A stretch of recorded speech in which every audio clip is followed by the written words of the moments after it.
sung by flaming tongues above.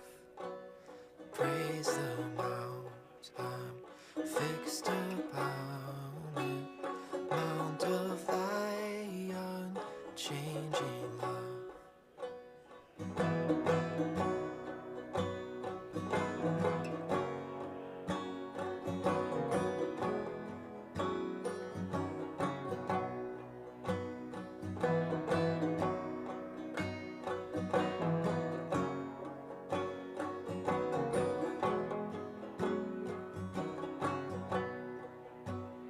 Here I raise mine Ebenezer, hither by thy help I come, and I hope by thy good pleasure safely to arrive at home. Jesus saw me when a stranger, wandering from the fold of God, He to rescue me from danger interposed His precious blood.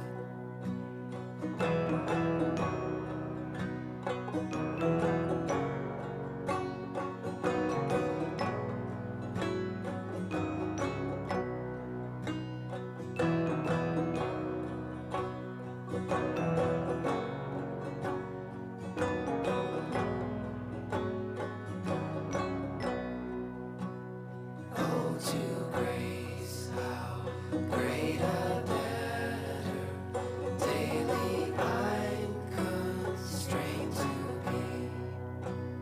Let that grace now, like a fetter, bind my wandering heart to Thee.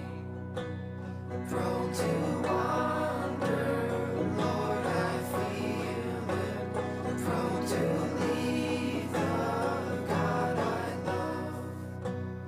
Here's my heart, oh, take and seal it for thy courts above. La la la, la la la, la la la,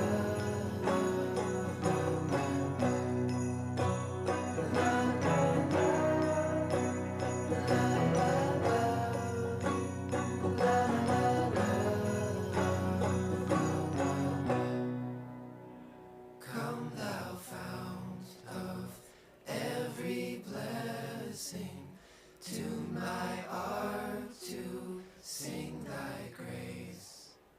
Streams of mercy never ceasing, call for songs of loudest praise. Teach me some melodious sonnet, sung by flaming tongues above.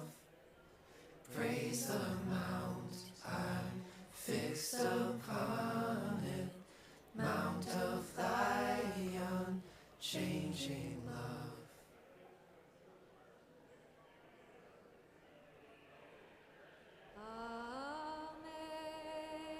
Amazing grace, how sweet the sound that saved a wretch like me. I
That was beautiful. Thank you, Carolyn. Is this on? Yes. Great. So, look at all of you. Holy cats. This is great. Mom and Dad would be so pleased to see you all here.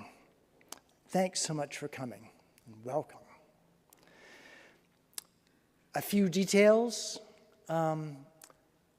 Bathrooms are out in the foyer. You turn right. You go through the double doors. You take the next hallway to the right, and they're on the right. So bathrooms, right, right, right. Okay. Just across from them is the fellowship hall where we can be gathering for fellowship and a little bit of food after we're done. And that's just across the hall from the bathroom, so it's right, right, and left. If you need to have a break from this, or if your child needs to have a break, there's a room right adjacent to this one, just down the hall to the right, where you can do that. So, funerals are kind of hard. Duh. They're kind of like weddings. There are all these people that I knew a long time ago that I want to catch up with, and it's just not going to happen in the few hours that we've got together. There are all these people that I may not know at all, but you were really significant to Mom and Dad. And all of you folks knew them in ways that I don't, because for easily 4 decades, you were here and I was someplace else. So you are all really important. And as my wife Sarah told me, and I think my siblings would agree, the decision for them to leave you and to come out to Minnesota was one of the hardest they had to make. So you're really important. Celebrations of life can be kind of awkward, too. I mean, what do you say? How do you fully celebrate those people in just a couple of hours? Well, you can't really. And so I'm going to take some of the pressure off. My proposal is that a lot of you have already done that celebrating, all right? And the time that you spent with them, the trips, and the dinners, and the meetings, and the parties. So let's celebrate each other. We all have something wonderful in common, knowing Mom and Dad. One of the things I love about art is that when people get together and they share their thoughts on it, you know, maybe a song or a movie or a painting, most everybody has a slightly different take, a slightly different viewpoint on things. Similarly, all of you will have a different story about Don and Nancy. And we will take time during the service to read some of the longer ones that were sent to us. You may have some, and we would love it if you would share them with us. If you have a snippet, though, something that is quintessentially them, we'll have time for some of those, later on during the service. So right now we're going to take some time for some recollections, my siblings and I, and first up is Kathy. Hello, everybody. My parents were together in a partnership of marriage for 70 years, just over 70 years. That was something that was shared quintessentially. My mom saw my dad through a career change to become a doctor, and she also was the one that learned how to drive under his tutelage. They started out in very different parts of the country. My mom was actually born in Egypt and has an Egyptian birth certificate that I can't read. But She came back to the East Coast and spent years growing up in New Hampshire and Connecticut before going on to college. My dad was a native Iowan, and his father of the time was teaching as a hydraulic engineer at University of Iowa.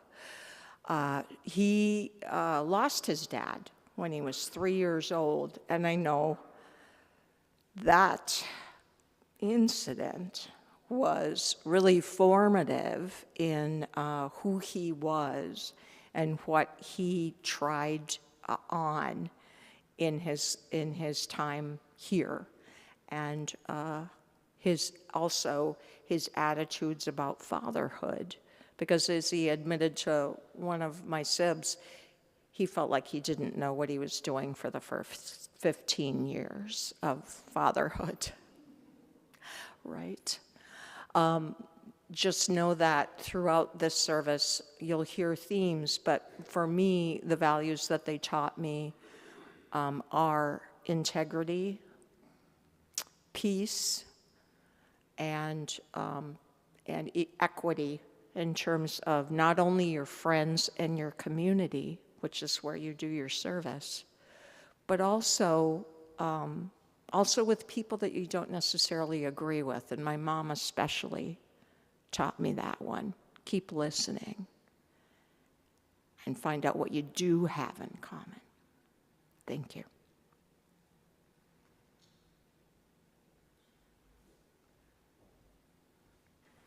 Good morning.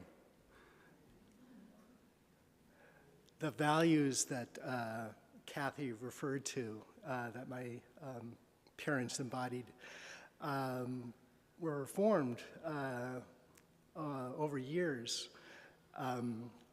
I'll speak to their experience with the Religious Society of Friends, which will interchange with the term Quakers. So if you hear of a Quaker meeting, the Friends meeting is equivalent. Before Don and Nan ever knew each other, they were learning about Friends. Dad out west in the plains through the Scattergood school that he attended, and my mother in Bucks County, Pennsylvania, north of Philadelphia, through the George School where her father taught. And so years before they knew each other, they were being informed, if not living, the expression of these values in their lives as well as in service. Father would early in his college career was imprisoned as a conscientious objector because of his beliefs. And he was actually let out on parole with the assistance of the American Friends Service Committee so that he could go volunteer in El Salvador and do infrastructure development in that country. Mom was playing music for people who were hospitalized and in those confined situations. And so with those experiences, they both matriculated to Earlham College, this seat of learning in a wide cornfield between Indianapolis and Dayton in Indiana. What they learned was developed in terms of their shared interest in sociology and their continued interest in service, where both of them went to Mexico through the American Friends Service Committee to help with school building in rural Mexico. And then somewhere along the line, they graduated.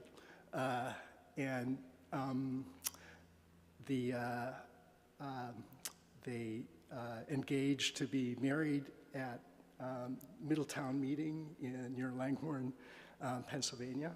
And then they moved here. They moved to Michigan and started the chapter of their lives here in Michigan. The meetings in Mom's neck of the woods were numerous, and the joke is you could throw a tennis ball and as long as it went 50 feet, it would hit a meeting house, whereas here, they're much more sparse and distributed. Under the care of the Ann Arbor Friends meeting, when Mom and Dad moved to Mount Pleasant in 1965, they eventually established their own Quaker meeting here, the Pine River Friends meeting. And it's that meeting in which me and my siblings were informed of the Quaker testimonies and the traditions. It's very informative, and it doesn't describe the attention to the testimonies and the values that they embodied in terms of service to others and integrity, peace, and care for the community, for those of us who are their friends and familiars, as well as for people who are on the margin and not as familiar. Thank you. Hello, everybody. So coming from a bigger family and having cousins and friends that come from bigger families, I think one thing I really appreciate about Nancy and Don is that they were fine with everybody being unique and with everybody having their different challenges and strengths. So I was blessed to have them close to me since they moved to Woodbury, Minnesota, and I realized that was a hard loss for this community. But it was a gift for me and for those of us that were closer to them. So my reflection is going to be sort of a thank you of what they gave me. So lots of good times and good relationships in meeting with my family and in traveling. So they both were integral in planning family trips. We would spend Thanksgivings either with my cousins in Kalamazoo, or they would come to our place. And though that seems a short thing, a 2.5-hour drive with little kids, I'm sure took some thought and preparation. And I appreciate that they did that, because those are wonderful times. Also seeing my Aunt Phyllis, and Uncle Ted, and my cousin Bruce in England. Those were wonderful times. We milked goats, we saw castles, we walked and walked behind Dad until he drove us to despair. You've experienced Don walking, or if you haven't, then you would understand he can drive you to despair. So my dad was also a wonderful birder and observer of nature. So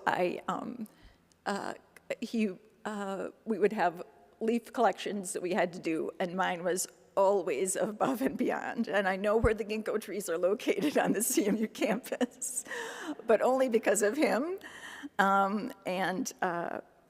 So I appreciate that from my father. And my mother was a wonderful gardener and wildflower aficionado.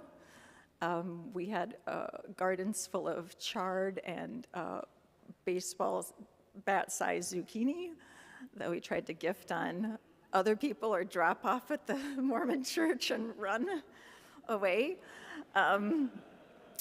So the thing I appreciate about my mom, about Nancy, is even something that you'd think would be pretty difficult, like thinning carrots and not just ditching all of the carrot plants, but actually leaving the occasional carrot plant. She didn't really have a big qualm about that. She just showed me, they're kind of feathery, they'll look like this, try and thinned them out, and she was fine. I'm sure we lost at least 10 carats out of that whole deal, but she was okay with that. So what I want to leave you with is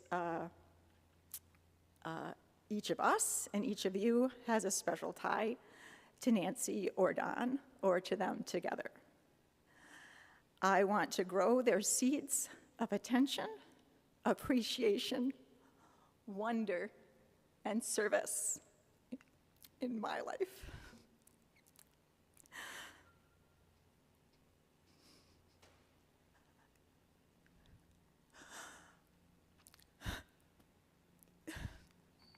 Thanks, Nancy and Don, for showing your love in ways seen and unseen to your family and community.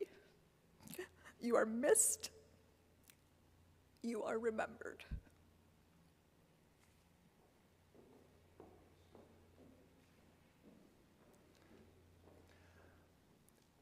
One of the things that was important to my parents was inclusiveness.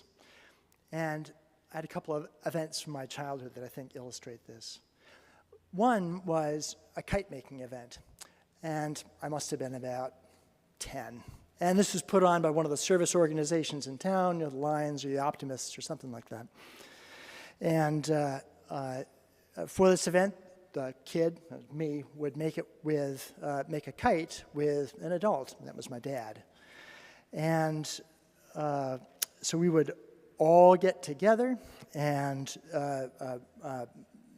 we'd fly the kites, and they would take measurements of how high they went, and how heavy they were, and how long the tail was, and how colorful they were, and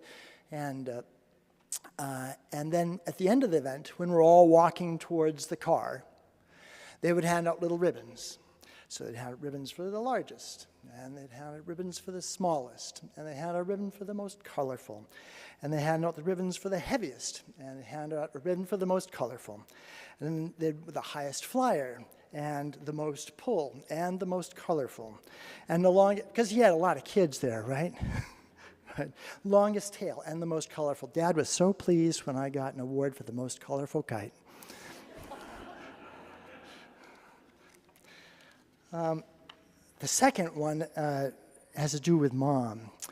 And we were up at a lake cabin with another family, some of whom are here.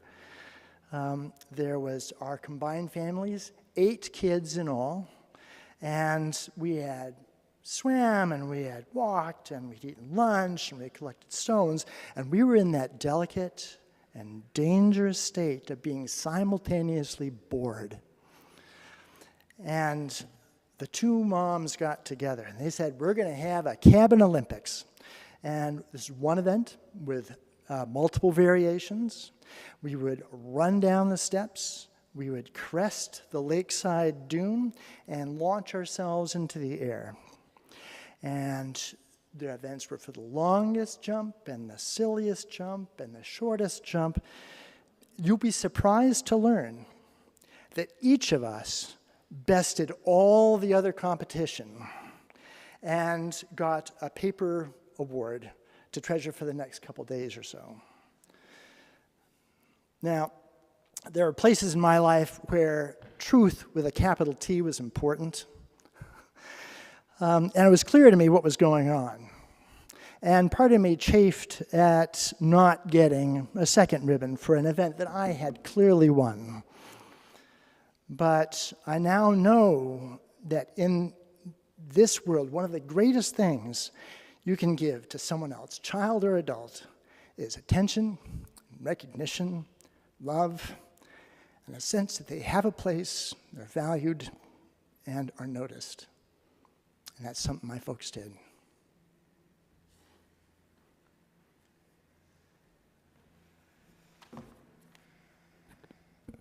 Ding, ding, ding, ding, ding. You made it. Almost. You almost made it. How do you feel?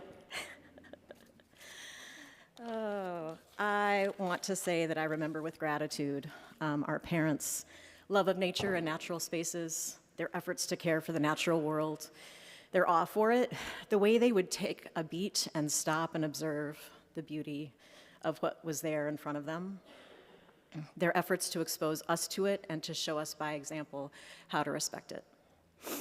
Their commitment to their faith, which for me felt more like a set of values, which was not separate from, but rather embedded in and connected to everything that they were and everything that they did. Their love of travel and music and books and the ways that they exposed us to these things as we grew. And as Carolyn said, the Thanksgiving traditions that they created with our Kalamazoo family, and shout out to our Kalamazoo family. Our mom's intrepid optimism and spontaneous outbursts of joy. Our dad's extra dry wit and work ethic. And perhaps most of all, the way that they, in relationship with you all, modeled what community building and friendship, lifelong friendship, can look like. Showing up for one another in both delightful and difficult times, with reliability and reciprocity and levity and empathy. And if our dad had anything to do with it, showing up with ice cream.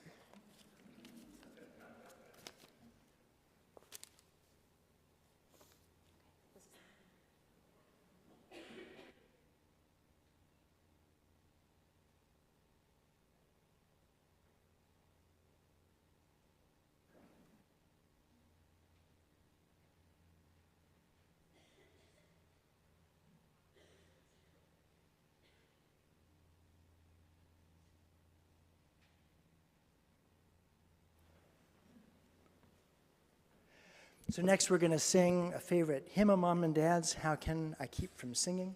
Carolyn's going to play, and the words are in your programs. And please, if you don't think you can sing, don't let it stop you. It never stopped me.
We have a number of dear friends of Mom and Dad's who couldn't be here today, but sent remembrances, and we're honored to share a few of those. For some of those, we have people to do those in person. So John, I'd like to invite you up to speak for Laura.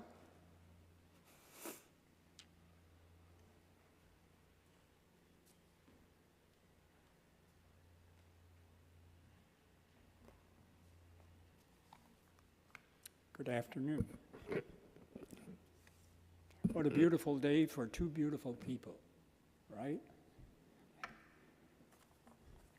I'm John Petrus. My wife is Laura Gorley, and Laura could not be here, but I will read us what she asked me to read.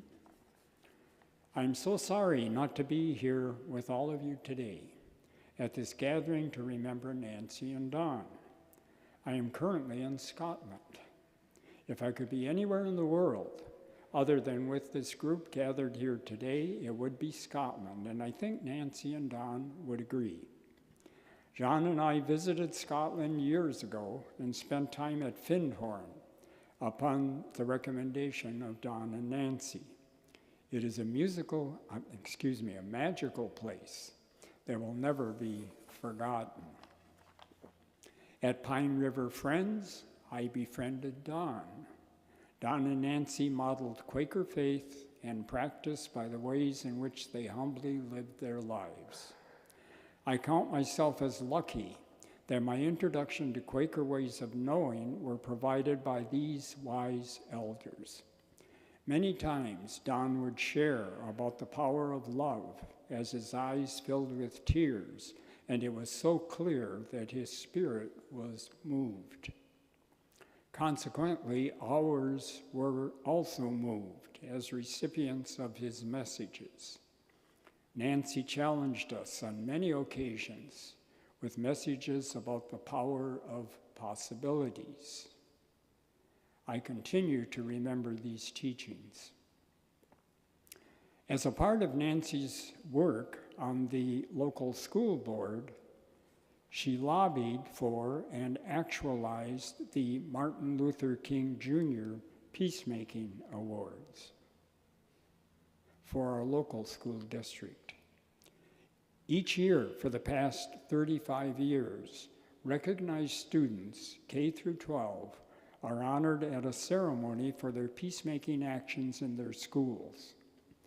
Thousands of student peacemakers have been honored over the years, and the awards continue to be a point of pride for our school system.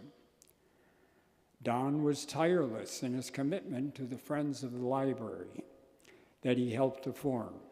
I will always remember him as someone who carried a notepad and pencil in his shirt pocket, ready to write down book titles, authors, and new ideas. His commitment to lifelong learning became a true inspiration for me.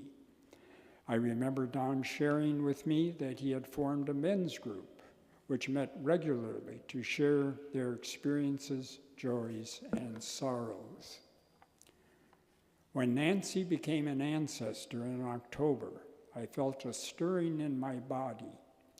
During a Quaker meeting of worship, I felt my face being drawn upward. With my eyes closed and my face raised to the sky, an emerald green light enveloped me. I had an internal knowing that this was Nancy visiting me and holding me in her presence. My life is forever enhanced through my friendship with Nancy and Don. I know they walk with me from the ancestral realm.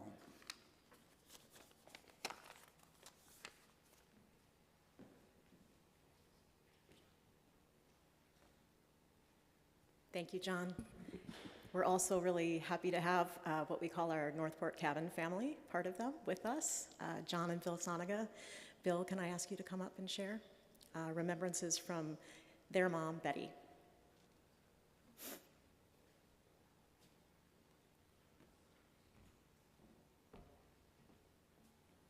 Good afternoon. With the passing of Don and Nancy, this is my mother, Betty Soniga, I have been recalling the many good memories of Jim's, my father, her husband, and my long friendship with our families.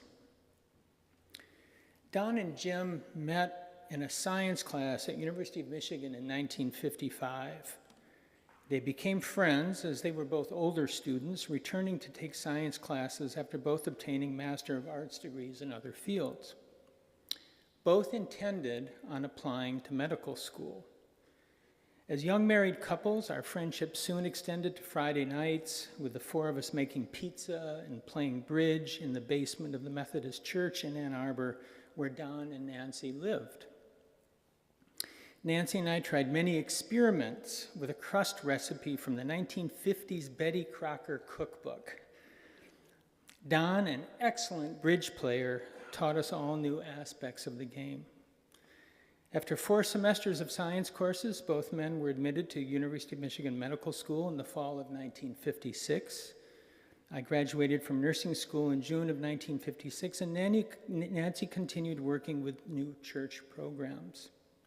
Pizza nights and football games broke up the grind of school. Jim and Don both played on the medical school softball team. Bill was born, she marks me here, 1958, and Rick in 1959. Sorry, Rick. Graduation and internship years sent us to Blodgett Hospital in Grand Rapids, and Don and Nancy moved into our Morton Street apartment in Ann Arbor as Don interned at St. Joseph. Don and Nancy even took over some of our secondhand furniture, a big leather chair we had purchased for $5, and Nancy had it repurposed, reupholstered, and kept it for years. The following year saw the birth of John, Dave, Kathy, and Tim. Mount Pleasant became home to Don and Nancy, and we stayed in Plymouth. One night, I think in 1964, she writes, Don called and said a friend, Larry Harris, was not going to be using a cabin he had in northern Michigan, and did we want to join them for a week? Yes, we did. And a great week it was. So when Don called several years later and said Larry wanted to sell the cabin, we said yes, buy it, even though neither family could really afford to buy it alone. And so that became the beginning of a lifetime partnership. 65 years of valued memories and friendship later.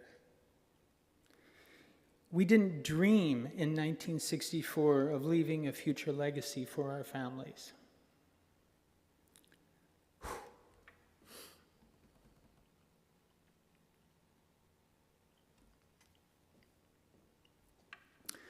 But because of a friendship that began in a science class, Leelanau,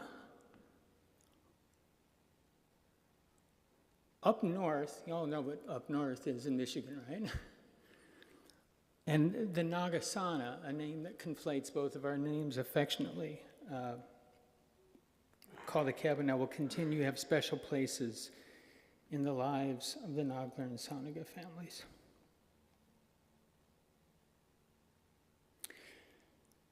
Don and Nancy's spirit will always be in the beautiful rocks they placed on our entrance path to the cottage. And in the sound of the waves.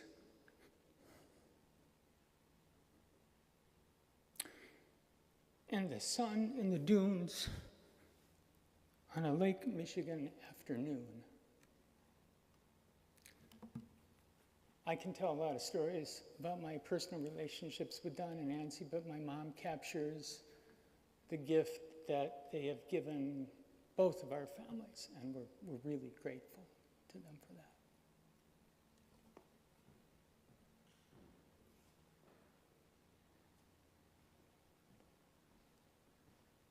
Thanks so much, Bill. I'm here to share just a couple more remembrances from afar before we turn it over to you all, and my brother Dave is going to help facilitate that process. One person who very much wished that he could be here was John Caldwell, who was a colleague of our dad's, and he and his wife Karen were good friends with both mom and dad, and he had sent many beautiful remembrances, of which I'll just share a few. John remembered Dad's ironic sense of humor, like when he drove him around town on his initial visit to Mount Pleasant before joining the Davis Clinic, where Dad described the architecture of the CMU dorms as neo-penal. When Dad's mom, Marion, moved in, our grandmother, moved to Mount Pleasant, John became her physician upon paying her a visit in her apartment at Winchester Towers. He noticed the stack of well-read National Geographic magazines on the coffee table and remarked to himself, well, Dad's a real chip off the old block. John remembered walking across the hall to ask Dad whom he should vote for judge or drain commissioner or school board, because neither one of them wanted to waste one of their precious votes. He remembered standing with Don and Nancy in the winter at Broadway in Maine with their signs promoting a nuclear freeze, and joining Dad in organizations like Physicians for Social Responsibility and International Physicians for the Prevention of Nuclear War, giving talks on the medical effects of a 1 megaton bomb on Detroit and other cities all at once. Thank you, John, wherever you are. We appreciate those remembrances and the others. And one more that I'd like to share that came in email just a couple days ago from Ellery. And Ellery says, I first met Nancy and Don when I was in my late teens at Lake Erie yearly meeting. I remember Don's warm presence, but it was Nancy who greeted me and helped me feel I belonged. She worked with the young people and I was one of them. From the very beginning, I felt love from them both. Don had a gift for conversation about Quakerism, Christianity, and spirituality. Over the years, those times together grew deeper and became something I always looked forward to. What moved me most was that even when I was young, he took my thoughts seriously. In a circle with Nancy, once we were each asked for a word that best described us. Nancy and I both said educator. There were teachers in that group, but we were the only ones who said educator. We looked at each other and smiled. For us, that word meant listening and learning as much as teaching. Always staying open to what life is still trying to show you. Nancy lived that. You should feel it, you could feel it in how she moved through the world. Don loved clouds, so did I. Most people move through their days without really looking up. Don looked up. When I would stop to say, look at that sky, he understood completely. There is something meaningful about finding another person who shares that wonder. And what fills my heart is this. Nancy knew me when I was young, and then years later, she got to be with my son, Jonah, during annual sessions, and to have someone who cared for you as a young person and then turn and pour that same tenderness into your child is something I cannot fully put into words. It was a blessing, it was grace. These memories will always be close to my heart. All right, that's it from us. We're going to turn it over to you all, and my brother Dave is going to facilitate this piece.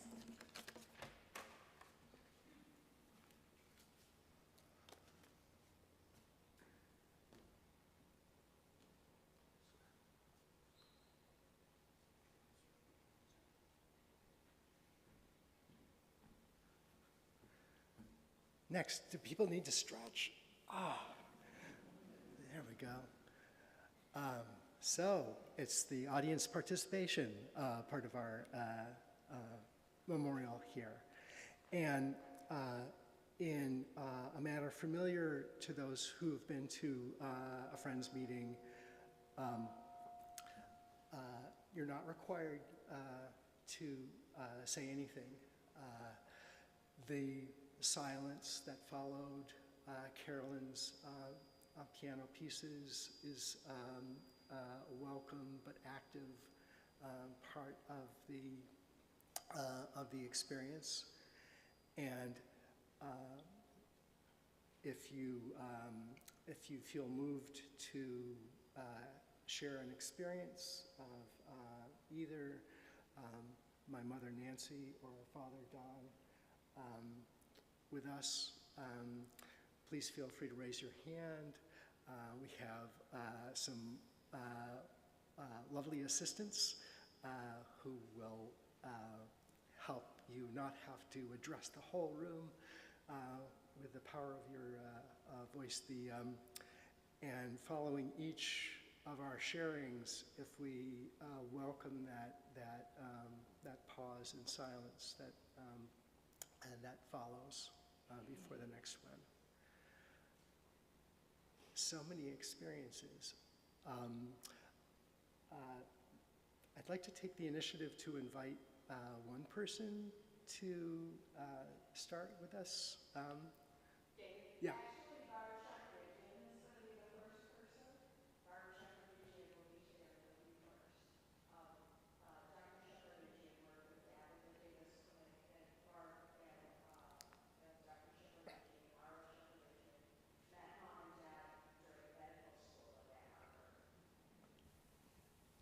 you. The Naglers were our closest friends, and it was through them that we ended up here in Mount Pleasant. We were friends as families, as couples, and one-to-one. Don and Shep met as new interns at St. Joseph Mercy Hospital in 1960. They were a minority in a sense. They were older than the average intern. Neither one had gone directly from college to medical school. They were married. It wasn't that unusual, but it was a minority of people that did that. And they were fathers. Nan and I felt an affinity immediately. Don continued his education, his medical training as a 3-year residency in internal medicine, made an extensive search for a place to practice medicine, and chose the Davis Clinic here in Mount Pleasant. Shep had never really intended to practice medicine. He went back to the drug industry and was a clinical investigator, but that became unsatisfactory. When he finished his residency in internal medicine, Don was ready to recruit him for the Davis Clinic, which was in need of a 4th internist. And we knew that if they were comfortable and happy in this community, we would be as well. In those days, there were no ER docs. Each practice had to provide coverage for their patients for overnights and weekends when they did not have office hours. Don and Shep arranged their call schedules so that they would be off at the same time, so that family outings and anything that they wanted to do together would be possible. I don't know when Don got an interest in sailing. For Shep, it was the first 3 or 4 years that we were here. He did some sailing with friends that had boats on the lakes. In 1972, he bought a small cruising sailboat, christened the Off Call, and Don became his sailing companion, his partner, for the next 25 years. They sailed in Lake Michigan, in the Beaver Archipelago, and in the North Channel, Canadian waters in northern Lake Huron. Shep liked to take the kayak and explore the islands that they were at. Don liked to fish and collect rocks. They were joined on these adventures, usually with 1 or 2 other people. Tom Bambus did this for many, many years, and sons and other relatives would join them as they grew old enough to do so. Nancy was my confidant, and I was hers.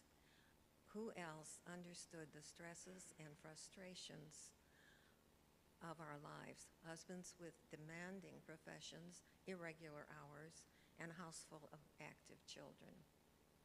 I was always amazed at her powers of observation. A trip through a museum, art gallery, a garden, would enriched by the things that she noticed and that I did not. Our friendships were based on shared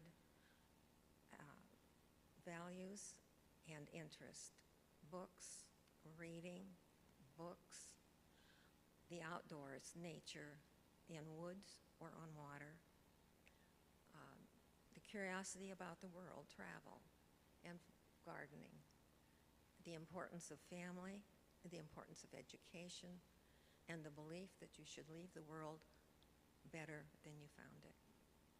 It was deep, precious, and lifelong.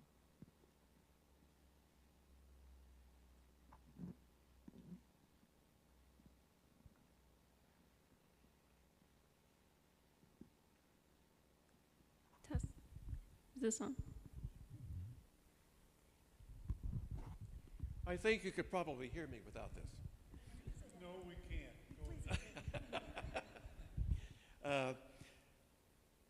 My one experience I had Don was at the end of a political meeting that we had been having, and I had talked to him briefly and for over some years, and he finally got some time. I found him by himself for a short period of time, and I took advantage of it.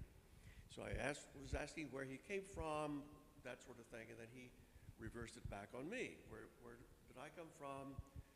Where was I born? And when I mentioned Ashland, Kentucky, Don said, "Oh, they have a good prison there."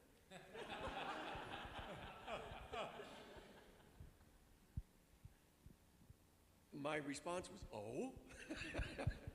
And that's when he told me that he had been a conscientious objector in World War II, and in those days, they just sent you to jail if you weren't going to serve. So he wound up in this prison in Ashland, Kentucky, and he started naming the other prisoners who were there as well. Many of them people of color who had decided not to serve or for one reason or another. And it actually sounded like, after a point, that I thought he's really listing a lot of the leaders of the civil rights movement that came up. So he had very interesting connections, but when I left him that night, I said it's been a very interesting conversation with an ex-con. So.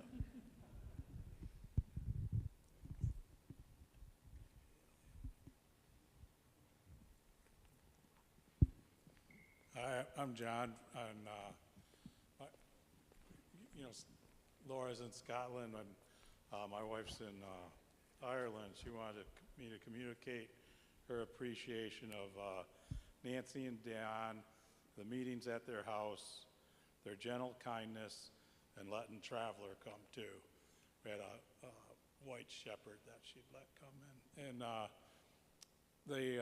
but what I wanted to say was, and my wife's from Ireland, I've been there a few times, and they talk about places that are thin between this world and the next world.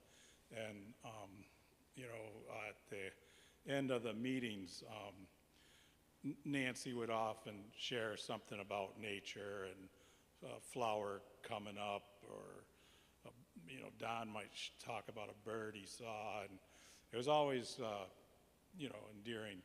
And then with my wife gone, I'm stuck with the gardening, and I came to realize that perhaps all gardens are thin. They're a thin place, because we have this, thing, and I had it on shower, the hose, and I'm showering, and the bright sun this morning is at my back, and all of a sudden, a double rainbow appeared, and I was like, isn't that just like Nancy?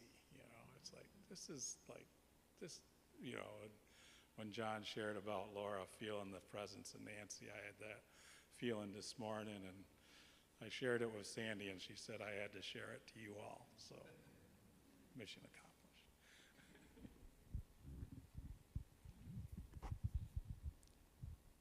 Hi. I'm going to step forward, partly because I want to see your faces. I want to compliment the former person over here.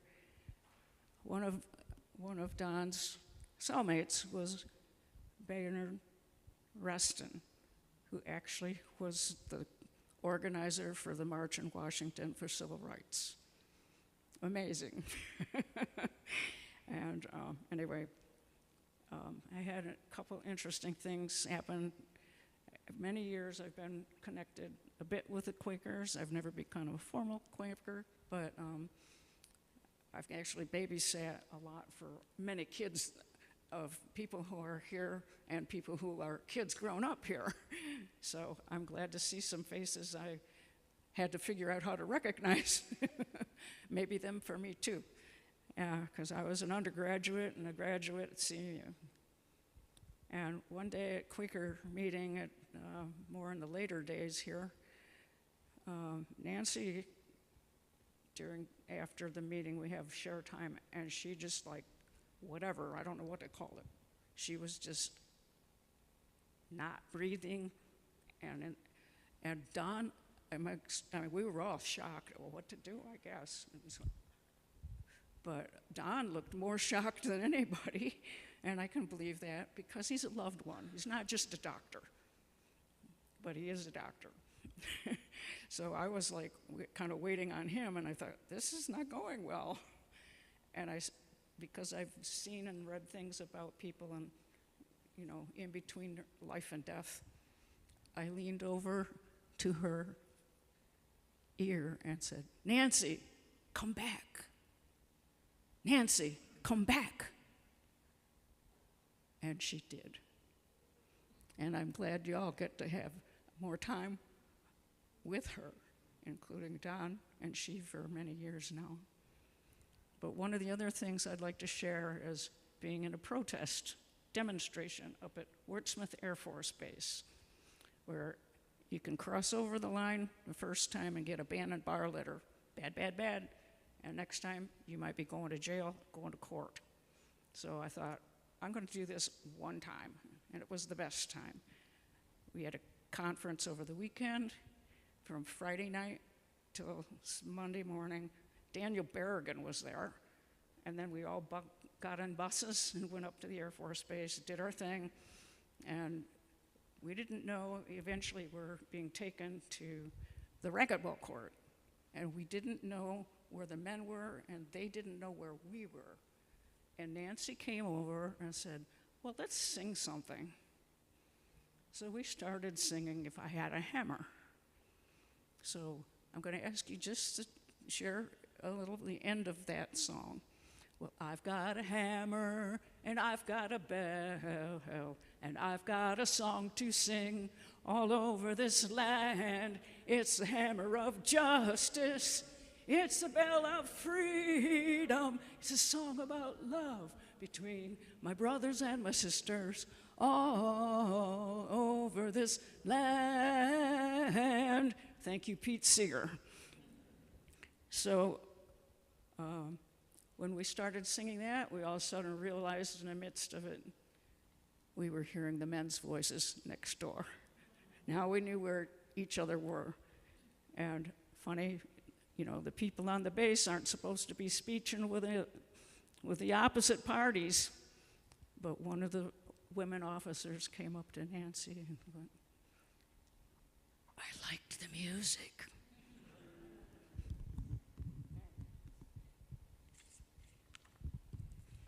Somewhat selfishly, I think I'm actually going to take the mic for a second. Hi, my name is Elliot. I am the son of Dave and Claudia. And I want to keep it short and sweet. But I really like the short and sweet things that we remember people doing, the little idiosyncrasies that people want to do. Like, for instance, when we would take Nana outside, Nancy would often say, good night, whenever it was a beautiful day. Or even if it wasn't what some people would consider a beautiful day, she would consider it a beautiful day. And something that I was very worried about as they started to get older was I have seen people kind of start to recede as, the weathering of time passes and people get more aches and pains. And I was comforted by the fact that Nana was singing the same songs up until weeks or even days before she passed. Nana taught me to play solitaire.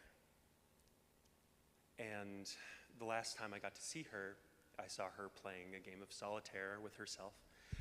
And she was playing it somewhat incorrectly. So she got a chance to teach me solitaire, and then if the writers of my life had anything to say about it, I got to teach her to play solitaire.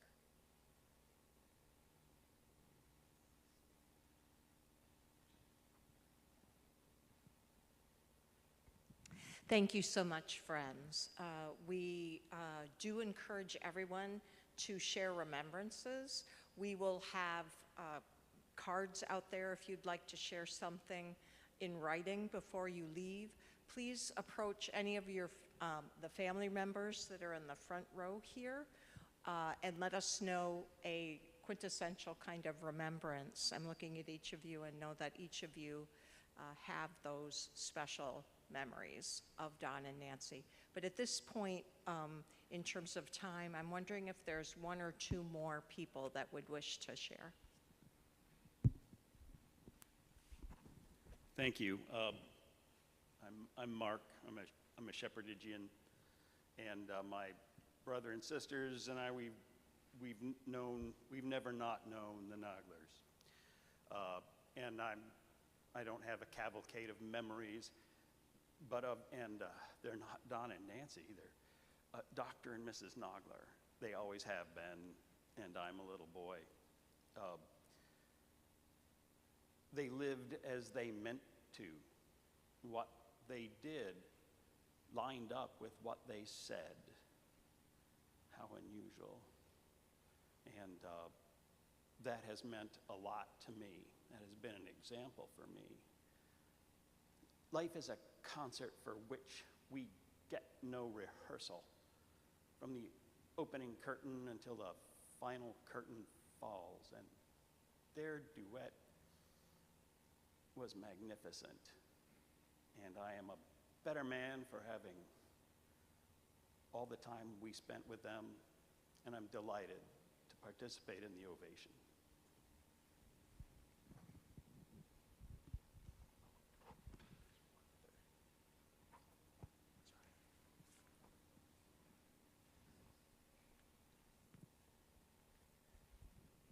Try to keep this brief. My name is Bill Odekirk.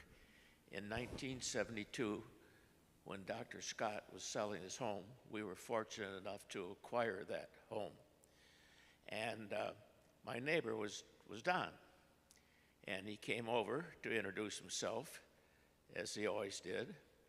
And he said, "I think you could use a few trees here." And every time they would go north, he would bring back trees. And you can't find our home anymore because the trees are there. Anyways, he said, we'll keep this up.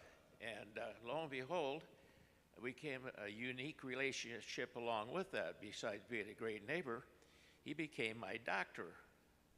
And with that, he and Shep started a program at the university called Faculty Health.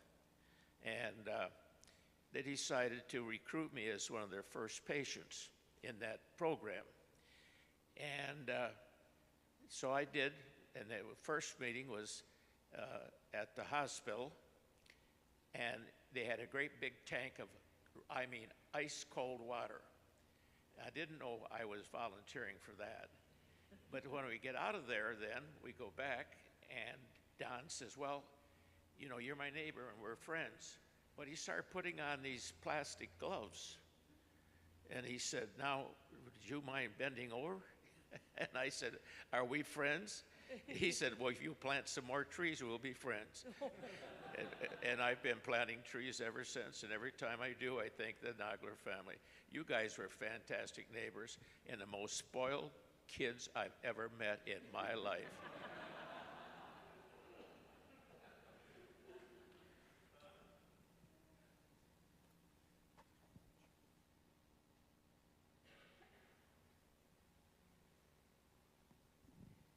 I'm Gilda Mafet, and I have not, I didn't plan to speak up because I was hoping here that my friends would. But now that we have a time limit, I want to share with you the circle of friends that Nancy helped start in the early 70s. And it started out as a Bible study group, but it has morphed over this time to a book group, or and finally a support group. And it is still going nowadays. And what is very unique about the group too is that we have met every week, once a week, all these years. And she was a driving force. When I joined in '81, I was just, taken. I knew Nancy because our kids went to the same school, but I didn't realize the depth of her faith and her values. And I really would have liked to become a Quaker, except I would have flunked the meditation and the quiet silence. Only time that I was able to do that was when I got diagnosed with cancer, and she came over, and I was really upset and all this, and so she said, just listened, and then she said, well, why don't you turn over, lie on your stomach, and so then she said, okay, that's fine, and so she started to rub my back and talk. And I wanted to talk. She said, shh, shh. And so I complied. Thank you.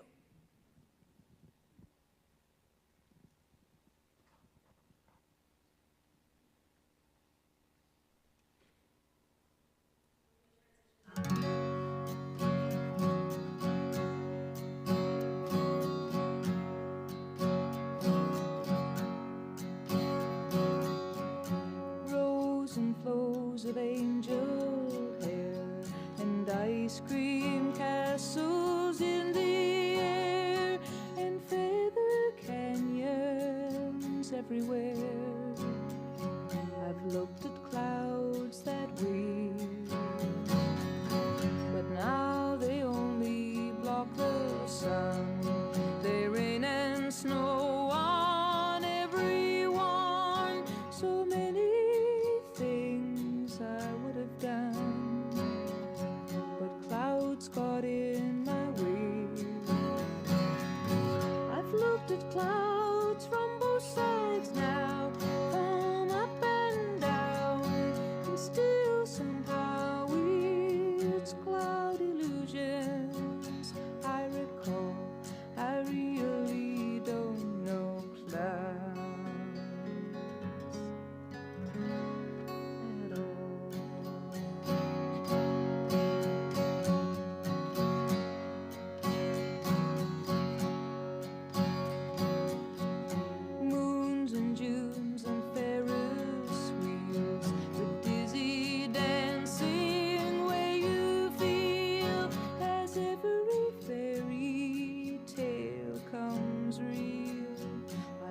At love that way, but now it's just another show. You leave 'em laughing when you go, and if you care, don't let them know.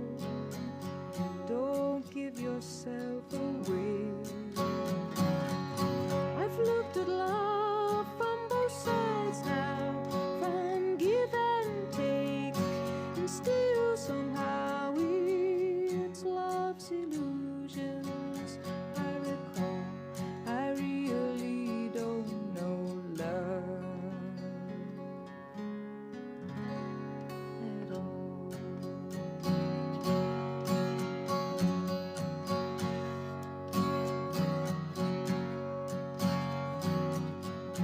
Tears and fears and feeling proud to say I love you right out loud. Dreams and schemes and circus crowds.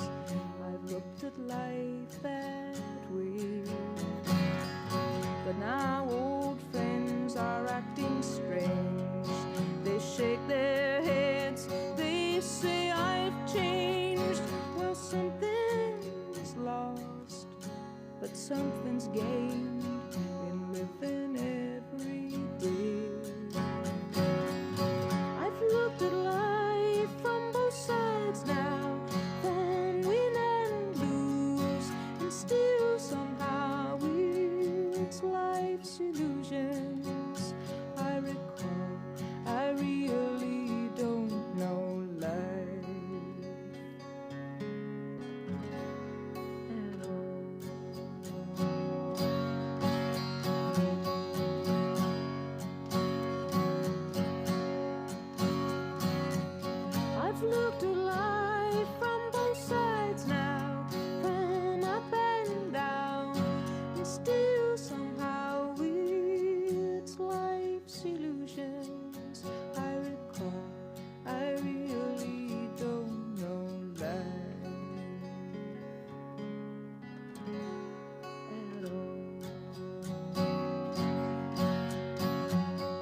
And we have John and Ray, friends of Nan and Don's from also Pine River Friends Meeting, helping us accompany that song.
Thank you all.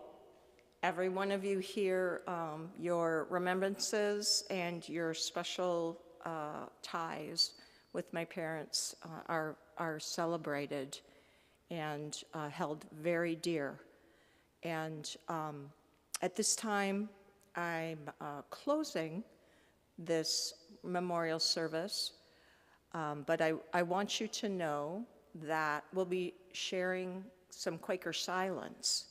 A very famous friend called Bill Tabor called Quaker silence as a living and moving kind of atmosphere that is shared. And what you will find is that during the silence,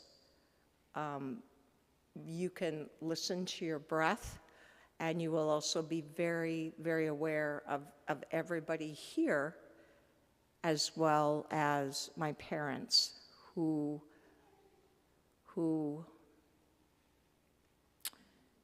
are remembered and are helping us all as we continue forward without them. I will shake the hand of a family member or a friend, and that is called passing the peace, which is the way that the Quaker silence is ended. And if you would turn to the person or people next to you and greet them in a way that feels comfortable to you, that would be the way you, in turn, can pass the peace. We're having a celebration, so go to the right and into the reception area there where we'll have drinks, and we've got things to eat.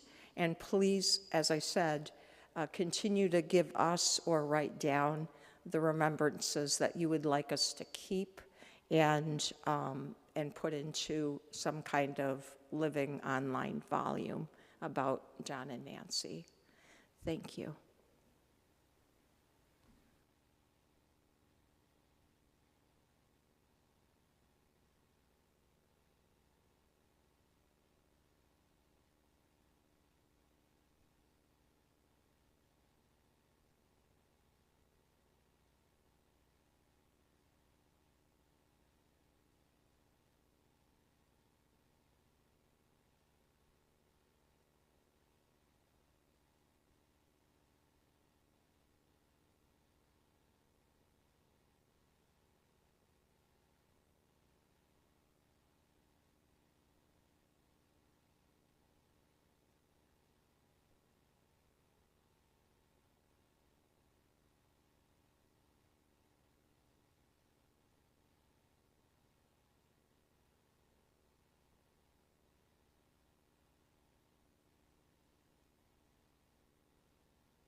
Friends, also please note that John and Ray are going to provide some instrumental music now. And if you would like to stay and please listen. Otherwise, if you would carry on your conversations on the foyer or in the reception area, that'd be great.